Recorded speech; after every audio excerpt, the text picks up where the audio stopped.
কিরে আনারস, নিজেকে নিয়ে একটু বেশি হ্যাপি থাকিস তুই। আমার কাছে আমি বেশ ভালো, কিংবা বলতে পারি সন্তুষ্ট, তাই হ্যাপি। তুমিও তো বোঝো বটে, কেন তুমি নাও কি হ্যাপি?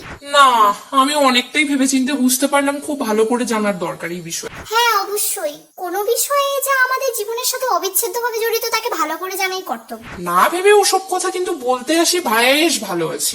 নিজের ব্যাপারে ভাবাটাও কি খুব ব্যয় সাপেক্ষ? তাই বলে সারাক্ষণ তো এই ভেবেই সময় নষ্ট করতে পারি না।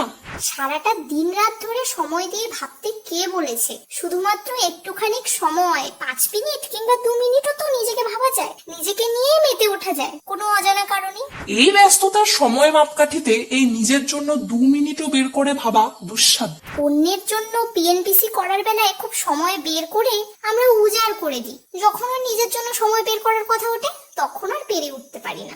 নিজের জন্য সময় বের করাটা খুব উপকারী, যদিও সে শুধু যদিওই নয়, সে সত্যিই জরুরি। নিজেকে সময় দিতে পারলেই আমরা নিজেকে চিনতে পারি, নিজের প্রতি যত্নবান হতে পারি, সেটাই এখন দুর্লভ। Please like, comment, share and subscribe.